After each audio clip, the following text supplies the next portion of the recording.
I went out and then I got near the Stench, and I've never been able to get through with the Stench. But lately I have been cleansed, I guess is a good word. What was the stench? Dead bodies. Travel Grid. Conversations with ramblers, roamers, and free spirits. This is Tom Seitz. Tom rode in the Great American Horse Race of 1976, which is the longest organized horse race ever.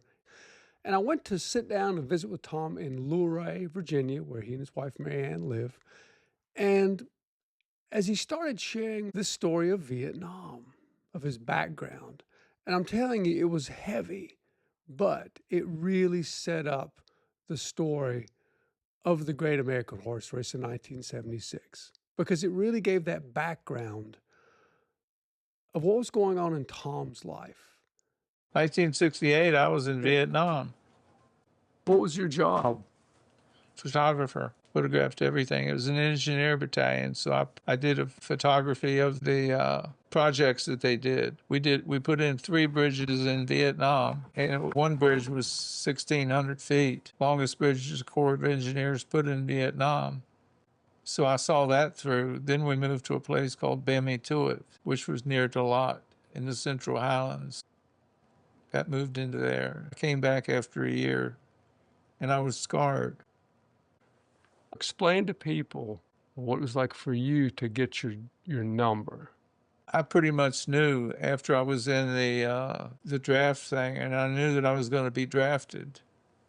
That's what I figured, and I was. And what I did is I signed up to be a construction surveyor, and that was a school that got me promoted to a Spec 4 and E4. I had orders for Vietnam 5 months from the time I was in the Army, so I was just freshly introduced. Did you go through basic training? Went through basic training and then AIT, which is Advanced Individual Training. Then I had 30 days of furlough. Then I got shipped to Vietnam, and I was in Vietnam within 6 months of being in the Army off the streets of Arlington, Virginia. What was the night before you shipped out like? I wasn't scared. I was pretty calm about the whole situation. There was a few other episodes. I don't need to go into them. War is hell is the truest statement I've ever heard. 19 years old in Vietnam. What was the day like when they said, like with this clearing operation? They were clearing land, it sounds like, with a bulldozer. It was a clearing land. That's what the severed heads were up for, to intimidate the enemy. So the U.S. put the heads up. Well, we had ROKS, which is Republic of Korea, as part of our support. And I'm sure it was them that did that. They were terrorists. Working on the U.S. side. Yes. 173rd Airborne was there too. Some special forces. I'm convinced that we were in Laos because I got on the helicopter and I says, "Where are we going?" And he said 11 Bravo. I knew what 11 Bravo was. That's riflemen. What would you tell the people that you served with who were 19, who are now 70-something, who are still dealing with that? Never lose your values. Love, peace. Love and peace are the most wonderful words in the whole universe. I don't think that we can have anything more positive. So I focus on the positive. I feel blessed by the fact that I'm sitting here today with energy and good mind. You made it. I made it. My battle's over. I gave up the fight. And it's such a release to give up the fight because we all have obstacles in our lives and that we have to face up to. What was the biggest part of the fight that you gave up?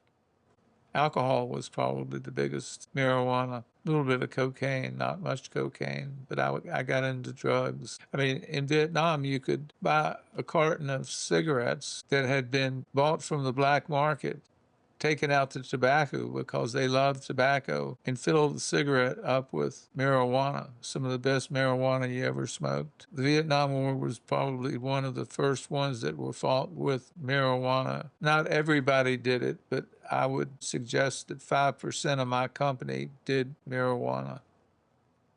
What is it like in a time of war as you were? to be under that influence? I only did it in the evening. Didn't do it during the day, but it was some of the best pot that you'd wake up the next day and you'd still be stoned from it.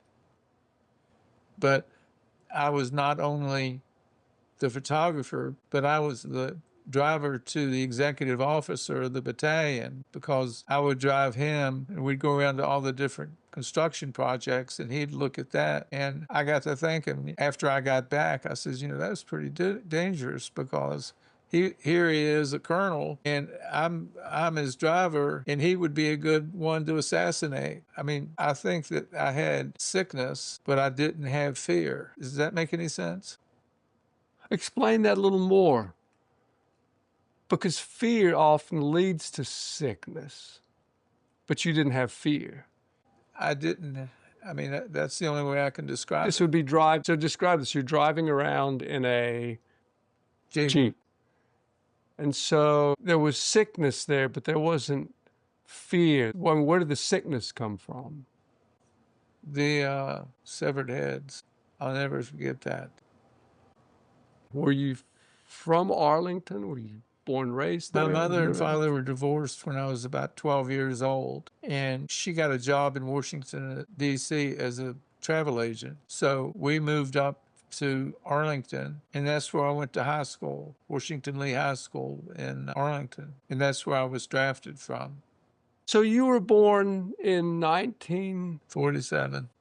Right after the war. What do you remember of that era going into the 60s like?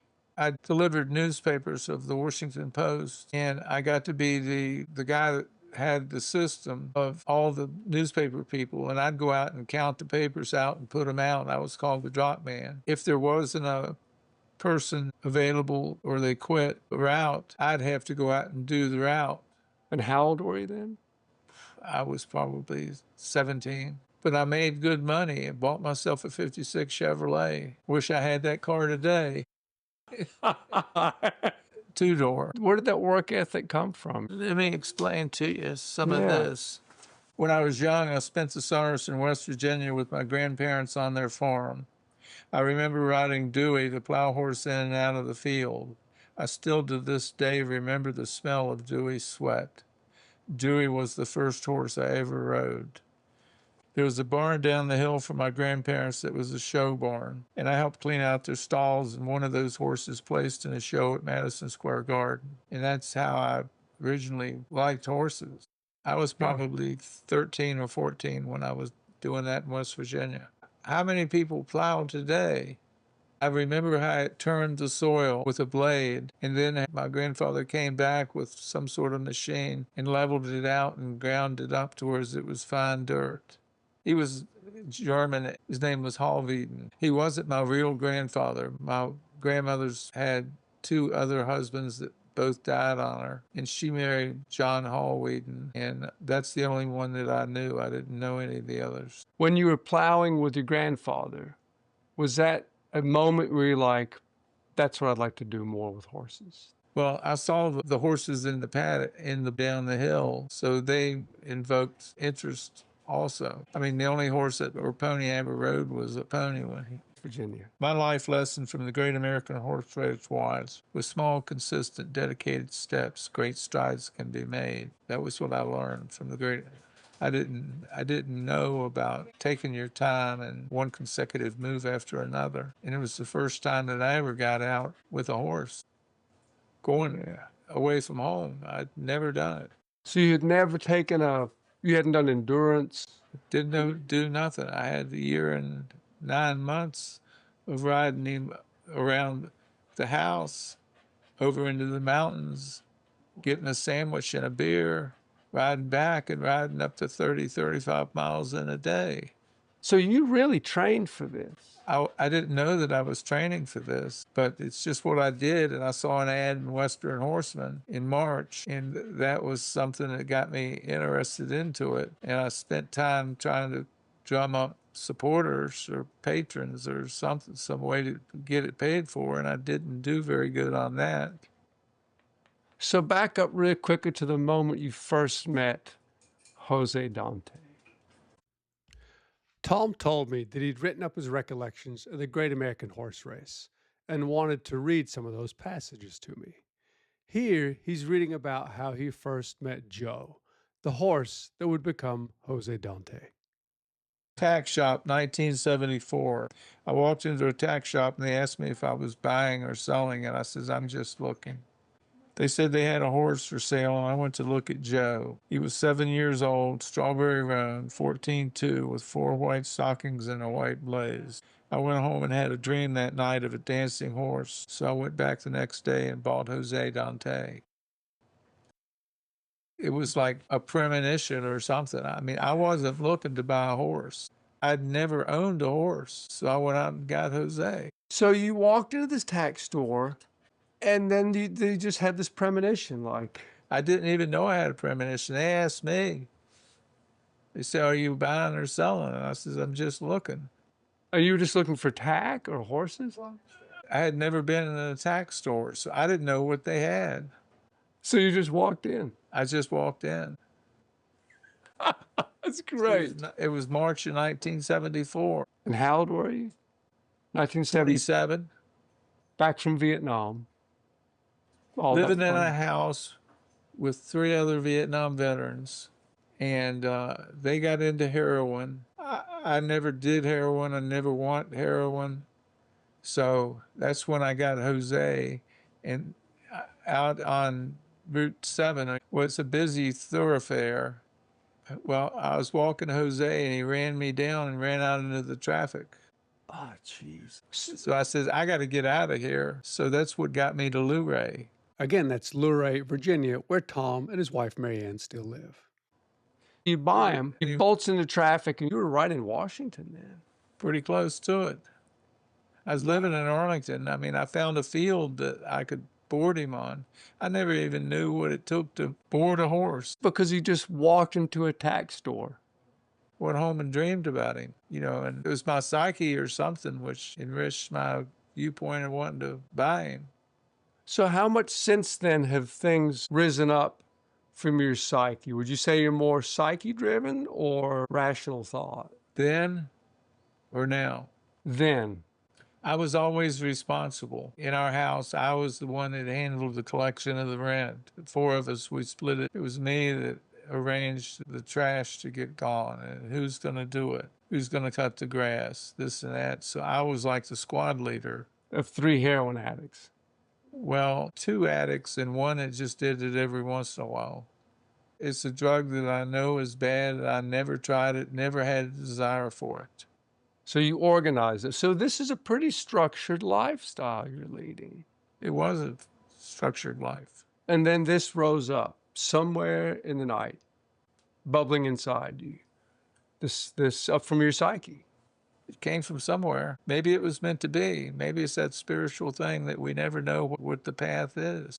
And so how do you feel that now versus the psyche versus the rational? To what point does the psyche move you now? It gives me direction, gives me peace. Peace and love are the 2 most important words in the universe to me. And the way we share each other from the gloom of the tomb. The only thing for certain is a big black curtain, because we're all going to die. So I spend my life loving people and enjoying life. Beautiful. Do you meditate?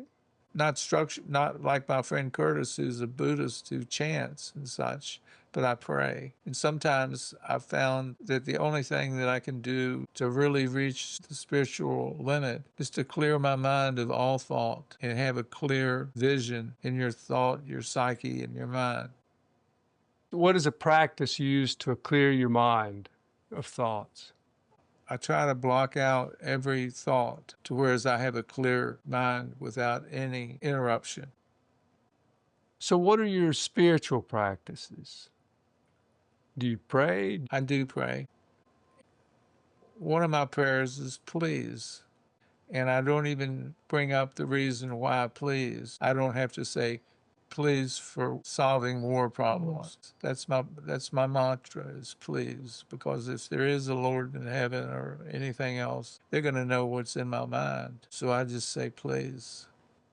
But it would be like if I loved you, I would put I love you and clear my thought, and that would be true love. I love you and a clear thought, clear mind. I love you. I don't even know you to speak of. I mean, we've never had a of any sort, but I can love you. You have a spiritual being. We share that. Yes. I had never spoken some of this stuff. You've got a way of bringing out things of people. That's a talent. I'm just honored that you're sharing this because this helps other people and it helps me. It really helps me to hear this. Jose was a trotter, and I thought him to be a Hackney pony Appaloosa. He had 3 gaits of trot, but had the tendency to run away with you. He did not like a bit in his mouth, and when I looked in his mouth, I saw his tongue was practically cut off. That's why he was a runaway. So I put him in a hackamore, and he was like power steering. After that, we rode the mountains around Luray, sometimes 25 and 30 miles on a weekend for fun. We'd ride over into Fort Valley and get a sandwich and a beer at the country store. So you trained right here. We'd go out and ride in the snow in the winter, and the snot coming out of our nose was froze. That's a poem. We rode in the winter and the snot coming out of our nose was froze. It's like the introduction to a book. We were experienced in riding. I had 2 other guys that I rode with. Michael Sotostaney was on Sultan, a black horse. Andy Peterson was on Lucky, the white horse, and I was on the roan. We never even lost shoes. I can't figure out how we got through it so well. Here's Tom reading again. March of 1976, I saw an ad in Western Horseman about the Great American Horse Race and thought, no, that would be a great adventure to ride a horse from New York to California. The estimated advertised distance of the race was 3,000 miles, but because of delays and unforeseen management issues, the 3,000-mile distance was reduced to 1,966 miles. I'm being one of the few people that ever come out using the realistic figure. I mean, we did cross the United States, but it wasn't 3,000 miles. There was a lot of time that we did trailer ride, and some people called it the Great American Horse Trailer Ride. I saw the ad for the Great American Horse Race, and I says, damn it, that'd be a good adventure. So I got to thinking about it and thinking about it more, and it ingrained in my head. And I said, I'm going to try to go. So I was wrote up in the Washington Post because I was the only one from Virginia, West Virginia, Maryland, Kentucky, Tennessee, North Carolina. They asked me if I had any fears, and I says, Jose stepping on a busted Coke bottle. That was my biggest fear. Those Coke bottles are heavy duty stuff. My mind works in ways of fear and trepidation in ways that most people don't have. So the biggest fear was him getting lame. Yeah. Marianne of Horse Country Saddlery in Warrenton generously let me have a saddle pad and a few other things. Didn't have a horse trailer, and I never thought how I'd get the start in New York. Never took in consideration how I'd get back from California if I made it that far. Louis Ireland, a friend of my mother's, gave me the $400 to get to Herkimer County Fairgrounds in Frankfort, New York. I was so grateful for her support.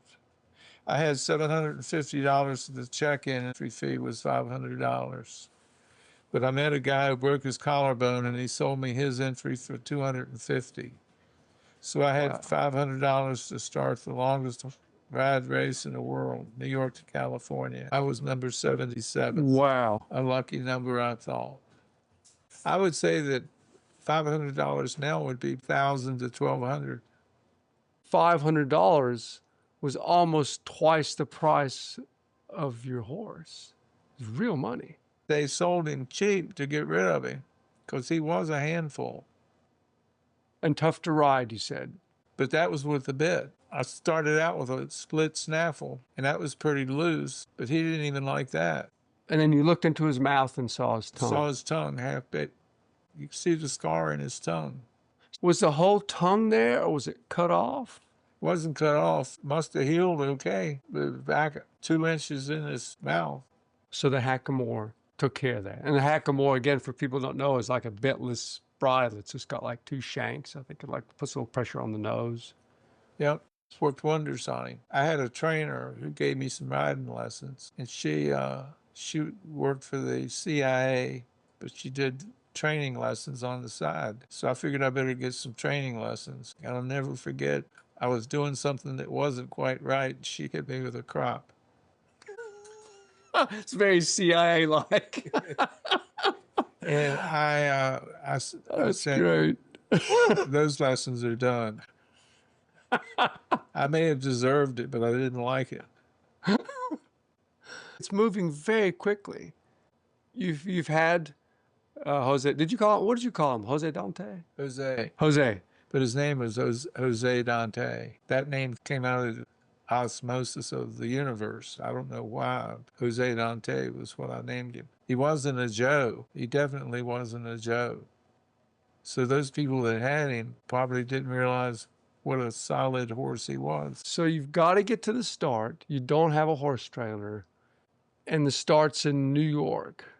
I had never taken into consideration the expense it could have been. I mean, what was I going to do if I got to California? I mean, I can't ride him back. So how did you deal with that? Just ignore it all? It's sort of like I didn't take responsibility upon what I was getting myself and my horse into. Sometimes that works and sometimes it gets you killed. I feel like it could happen in my old age. I was young and wild and free and just lusted for adventure. So you say you feel like it could happen in your old age. I'm content in my old age. I've lived a life of wonder and wonderfulness. I feel blessed, and I try not to let those severed heads bother me. How do you explain your relationship with those? Coping, blocking them out? They're there. It sounds like you're not going to get rid of those. Probably not. Our son-in-law, Robbie, retired from the Army, and he gets a pension, but he also has PTSD from Iraq. So I share something with him because we both have veteran claims against the government, and he's got PTSD too. I'm curious how this energy at the time funneled into your ride. How did it affect your ride? When you heard about this race, was there something about maybe being able to cope with the severed heads? Was it as a way to get over Vietnam? Through that period of my life, it didn't affect me that much. I don't know why.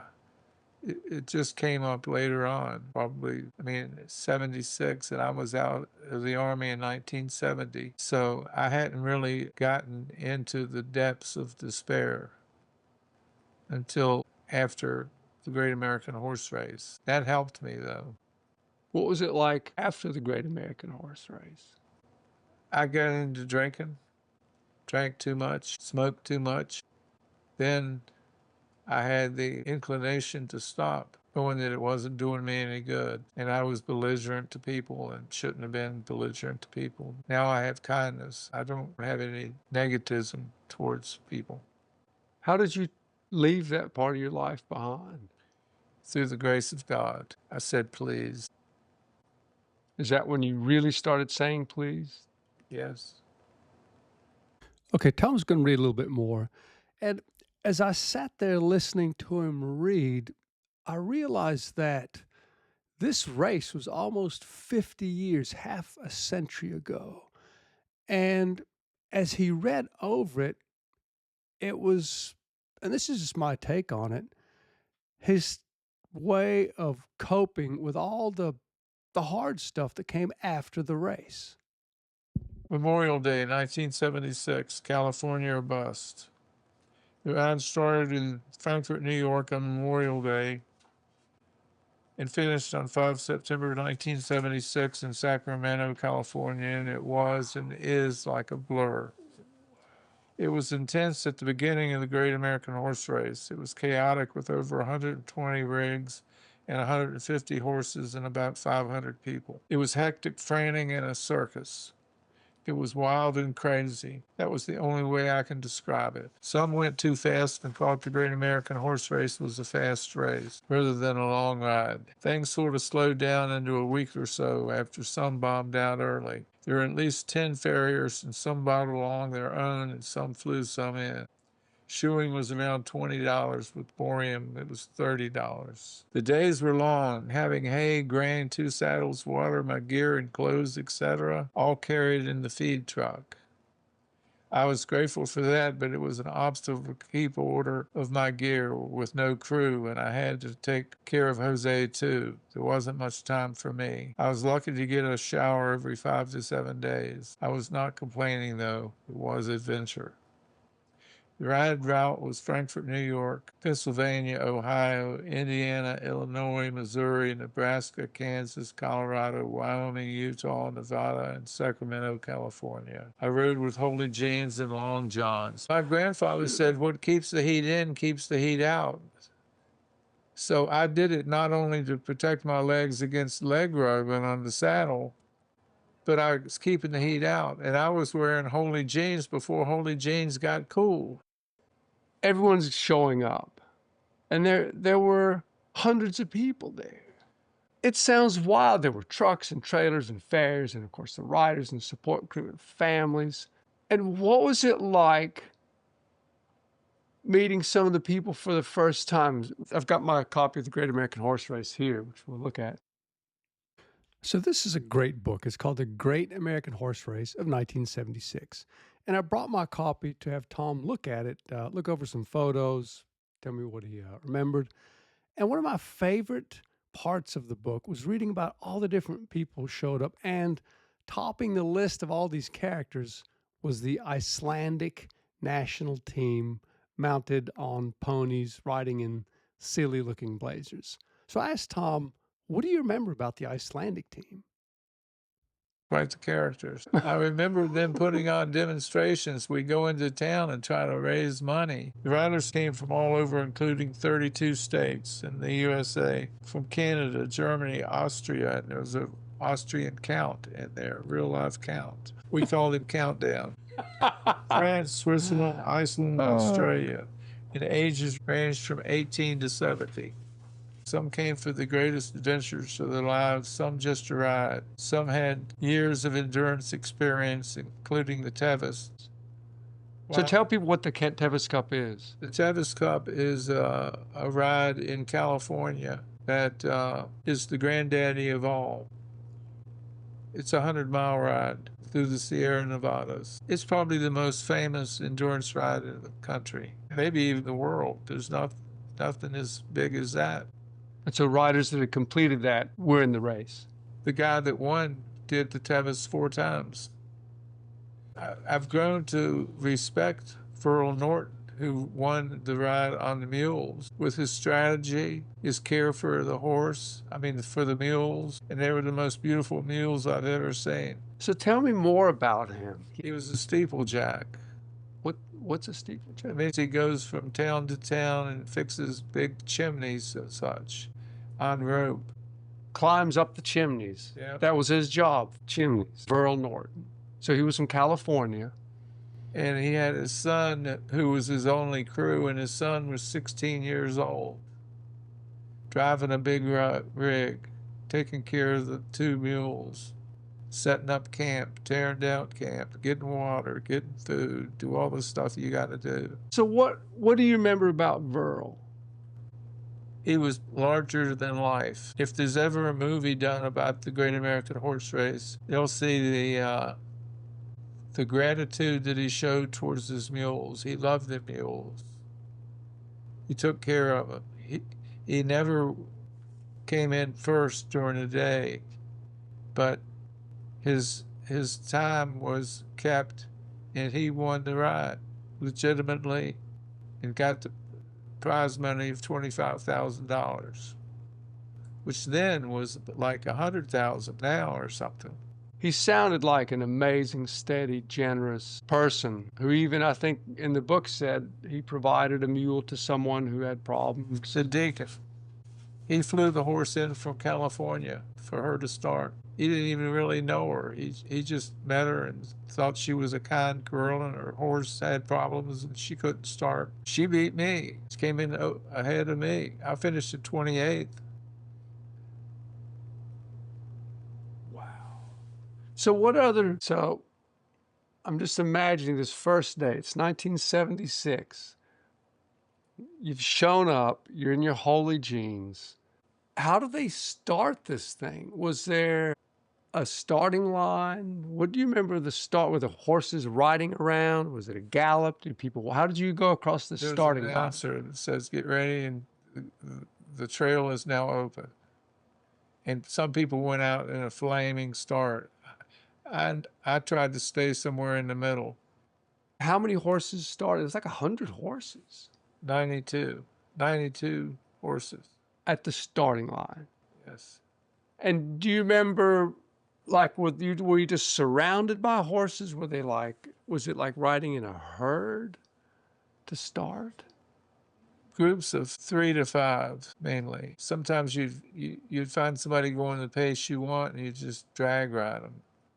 So explain drag riding. I've never heard that. Well, it'd be like getting into their gait miles per hour.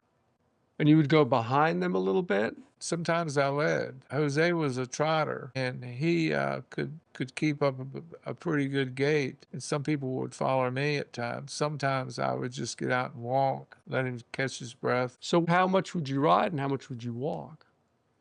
I would ride 95%, maybe 90%. What time would you guys start in the morning? 7 o'clock. Would you trot across the starting line, walk, canter? Jose was the trotter. I could trot him. I didn't even know anything about P&Rs, pulse and respiration. I didn't know anything about testing that stuff. I have no idea. Tell me more. I have no idea. What, pulse and respiration? Yeah, what does that mean in horse? Well, they take the pulse and check the heart rate and the respiration, how much they breathe. Another part of the veterinary process is they have to trot out and trot back to make sure that they're not lame. So that was all part of the vet check. They had control. I'm interested in like other racers, and there was a guy named Frank Hopkins, long distance racer. And there was a big rage in the 1800s of riding really fast long distances. But what the untold story is, these guys killed horses constantly doing that. It was almost a point of pride. Oh, I killed 3 horses to ride, from Missouri to Santa Fe. So this is a very different horse race, it sounds like. There was somebody that fed their horse some bad hay. It was an Icelandic pony, and a couple of them got sick and one of them died. That was the only horse that died on the Great American Horse Race, and it was through bad hay. That's incredible. It was not exhaustion or Colic. wow. So otherwise there were no horse deaths at all. So you left at 7, trotted out, you do your 20 or 30 miles. Sometimes 50. What set the trail, we had, after the organizers ran out of camp, we had a person, Rod Coppage, I think his name was, went out ahead of the crew to find a campground or a sleeping area for that volume of people. This was not organized in advance? No, it was. Holy crap! It was. We had like a support crew in the front finding places to camp, so as we would ride from one camp to another camp. That's insane. Do it in today's time. So at 7 in the morning, horses take off. At the same time, there's an advance crew, people party, going ahead 20 to 50 miles to try to find a place to put up a bunch of riders, trailers, support team the same day without cell phones. No cell phones. I don't know how we did it. It's going to be in the book that comes out. I'm in communication with Kirk Lewis, the author of the book, and he says it's going to be out soon, telling more of the story.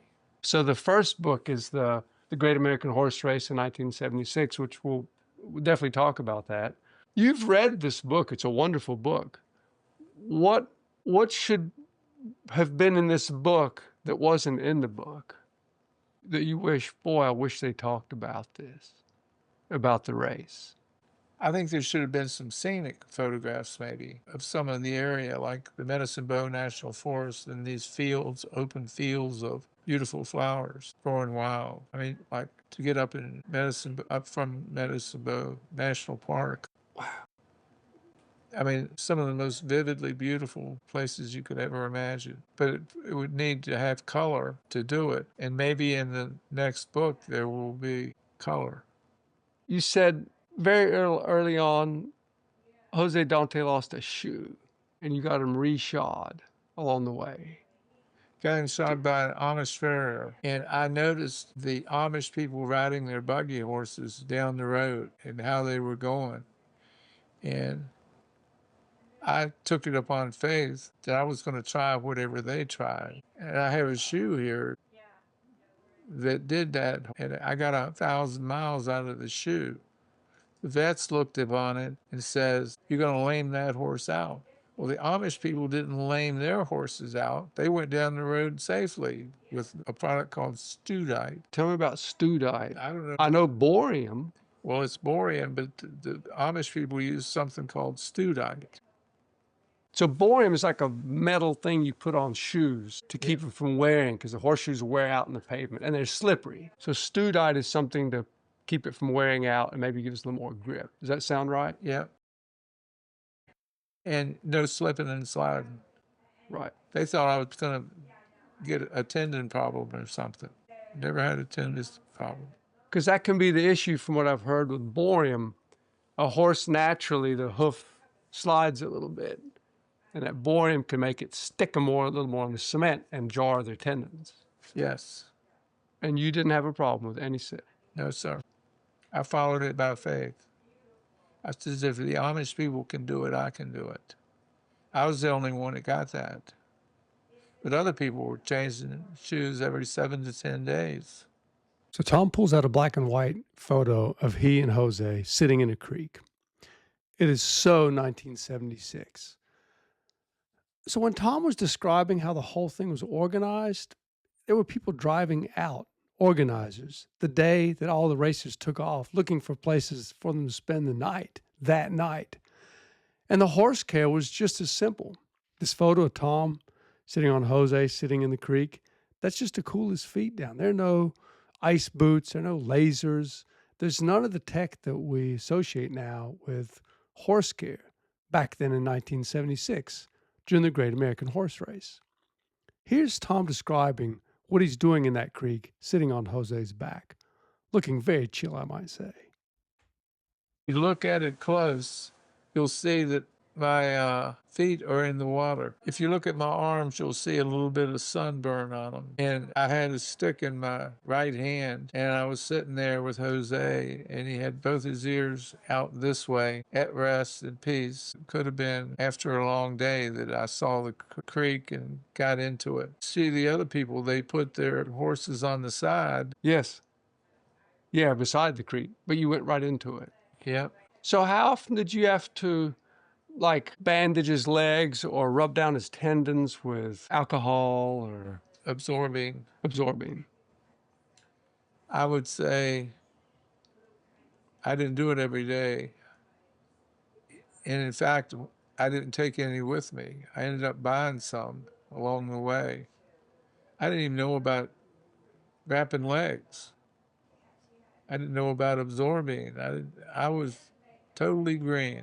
So absorbing is like a liniment. It's the liniment. So in those early days of the race, you showed up. I think in the book it said you maybe had a foot locker. You started riding. Did you throw some of your gear in somebody's trailer? I lived in the feed truck of the race.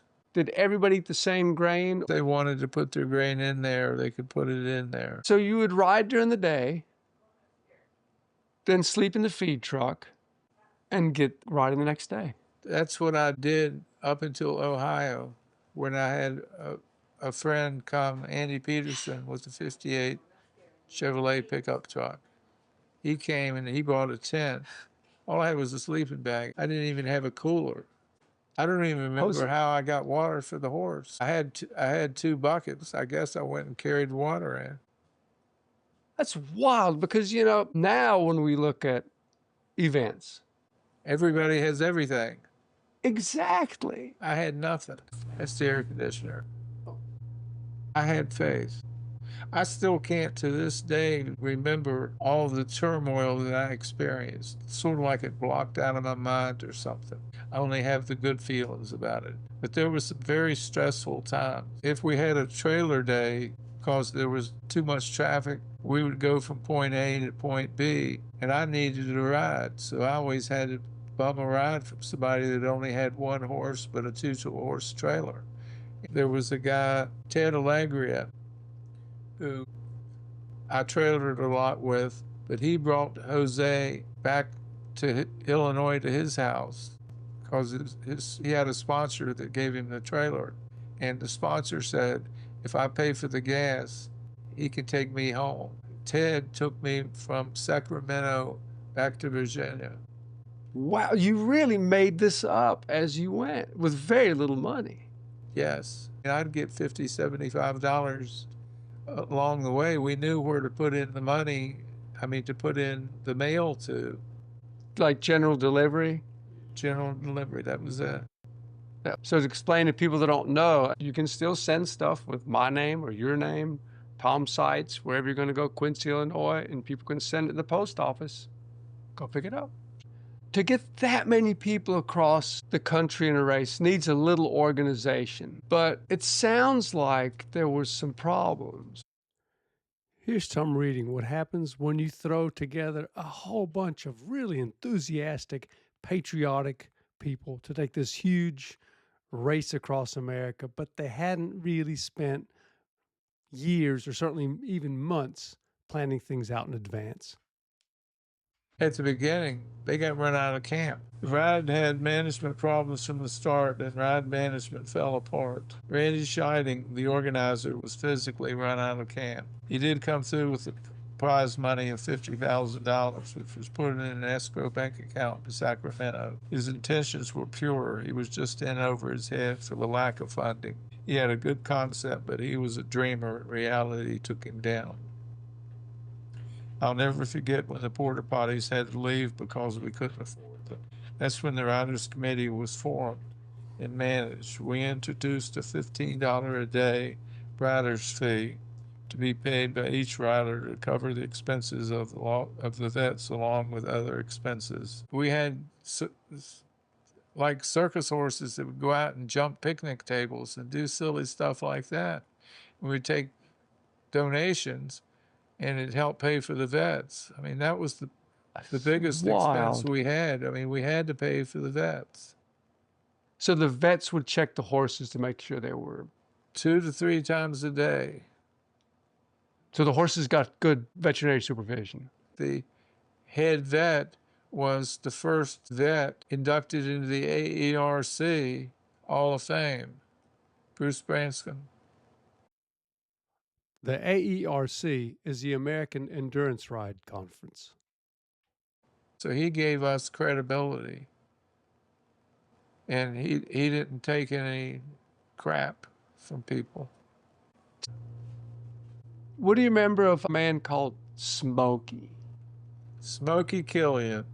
So what do you remember of Smokey Killian? And then we'll go back to reading. The first thing that I remember about Smokey is he got beat up by his girlfriend, Diane Marquard.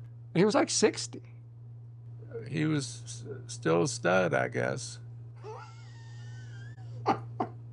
And he rode with his arm up from the bandage. Yeah, because there's a photo of him in the book. He's all wrapped up. Oh, he got injured. Kept riding, though. That wasn't a horse that hurt him. No, it was somebody beat him up. Well, what fights do you remember? That's the only fight I remember. There was no fights. Smokey liked to come by our camp. Andy was a good crew for me after he came. And he would make pancakes, buckwheat pancakes in the morning with lots of butter on it in orange marmalade and rolled it up like a taco. And he'd hand me that, and that would be my breakfast. Well, Smokey found out that we were eating them, and he come by our camp in the morning, and he wanted a pancake too. Opportunist. That's what I remember about Smokey. He loved his horses. He never would have abused them knowingly in any way. And he probably could have come up faster if he could do better in the placings if he went faster, but he just rode his horse, and he was in fifth place. Yeah, it's lovely. Wow. Read a little more. You could have had 2 horses, but I only had 1. Not having a crew or trailer anyway, I could have taken care of 1 horse. 1 horse was all I could have handled. Yeah. Additionally, riders could be penalized for a variety of reasons. For example, if you had 1 horse on the ground and 1 horse in the trailer, it doubles your riding time. So explain that. So if you had 2 horses and you rode for 5 hours, it was double your riding time, so it would have been 10 hours. Okay, so if you rode 1 horse for 5 hours, 5 hours each time. If you rode 1, trailered 1, you got 10 hours. 5 for each horse. Yes. And so how many people do you remember had 1 horse and how many had 2? About 5 or 6 had 1 horse. So you were in the minority. Most everybody had the second horse. How did that work? They would ride 1 horse and then lead the other one and then switch, or? The ponied one. Both horses had to cover the distance, or else you got penalized. So you rode 1 and ponied 1. Right. That was like Smokey's photograph. He had both horses.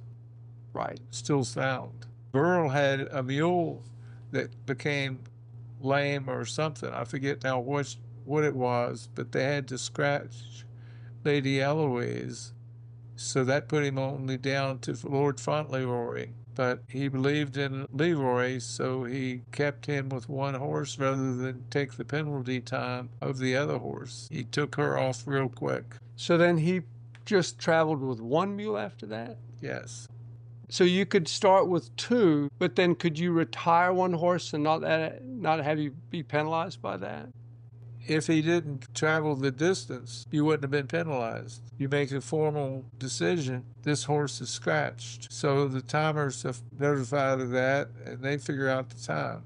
So in the last stretch, Verl was just riding 1 mule? Yes. Interesting. I didn't know that. Verl only beat the second place finisher about 8 hours, I think. So he solidly won the Great American Horse Race. And the Great American Horse Race was won by a mule. As in Ripley's Believe It or Not within 6 months. As a guy that loves mules, I can only totally understand and feel vindicated. I don't feel disgraceful or anything to him. I'm proud of him, the fact that he did it. Yeah. You know, very few winners could be admired as much as Verl Norton. He was a kind man, and he was a wonderful mule person. Tell me what happened to some of the finishers after the race. And then we'll go back to the reading. You see the guy in the picture there on the right? So Tom points at the copy of the Great American Horse Race book sitting on his table. And it's a photo of 2 guys galloping flat out across or in front of what looks like a cotton field. And the guy in the front, big gap-toothed, bearded guy, grinning like Levon Helm in the band. Levon Helm was a drummer, just euphoric, absolutely beside himself with joy. So he's galloping the horse, looks very happy on the cover of the book. What happened to him? Well, he came from West Virginia, and he moved to Florida, and he poached alligators with hand grenades. He'd go get a hand grenade and blow up the alligator, and that's how he would do it. Well, he ran out of hand grenades, so he got dynamite. Figured that he would kill or poach the alligator with a stick of dynamite, and he ended up killing himself. Explosive. He blew himself up. He blew himself up. He lived a violent life, and his brother was electrocuted in West Virginia. That was I love this photo, Tom. It's one of my favorite photos from before I even knew you. You look so happy and you're holding a can of Olympia beer with a key around your neck. What's the story? That's a soup bowl thing that I've got on my hand. I got some beef stew or something. It's my food. That was my food. If you notice on the right hand, I had a cigarette in my hand. I noticed that. So you smoked then? I smoked. I gave up drinking and smoking at about the same time, and I probably extended my life. I was probably drinking too much and smoking too much. And you were drinking Olympia beer at the time. What brand did you smoke? Marlboros. Filtered or unfiltered? Filtered. So when you rode, did you ride with traffic or against traffic? It depends, but we would ride on the same side as the automobiles were traffic. That's what we rode on. And did Jose want to walk on the pavement or did he want to walk in the grass? If you just dropped the reins, where would he walk? Walk on the terrain. Did you let him graze? Sure did. So as you rode, he had a hackamore on. Yep. So you would let him eat a little bit?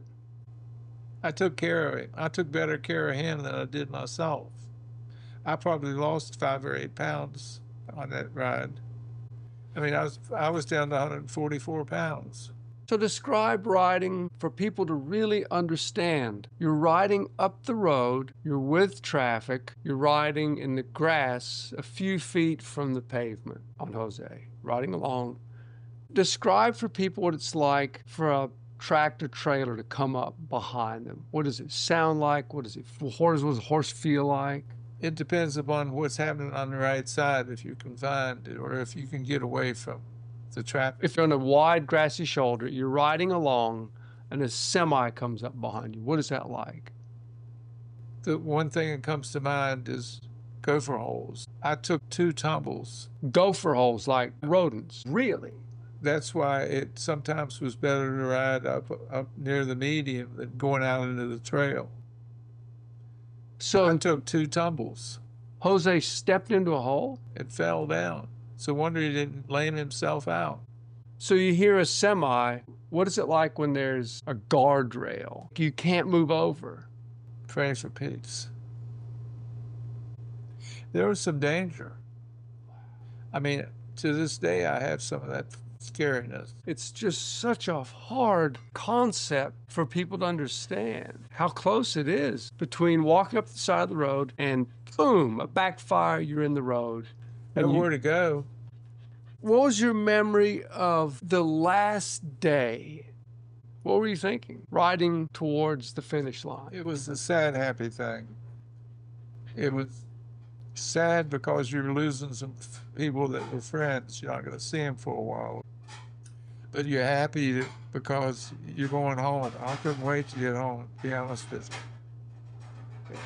The thing I didn't list in there is I rented a house from somebody when I lived in Luray, so I had to pay my rent every month, and I needed to pay the electricity and the water bill. So I left my house in the hands of a friend of mine named Michael Sotosandy. He paid the bills while I was gone because I didn't have money to pay for it. They could have legally booted me out. You didn't lose the place while you were out. What do you remember of that last half mile riding towards the finish line? Were there other people around you? Was it in town? Where was the finish line? At the California Expo. Describe that. What would that look like? It was like a show of horses and stuff. There was other things going on. The expo was going on? Yes. We got there right at the time. What did the finish line look like? I carried my flag in, painted stars on Jose's blaze. Beautiful. Silly stuff. Tom says he carried the West Virginia flag across the finish line. And I asked him, why West Virginia when he grew up in Virginia? It was because that's where I rode Dewey, where I cleaned stalls. That was where I got my horse experience to begin with. What was the biggest takeaway from the Great American Horse Race and riding Jose through that? It was probably the most I've ever done by myself. It gave me drive, inspiration, and the knowledge to know that you can do anything if you keep your head down.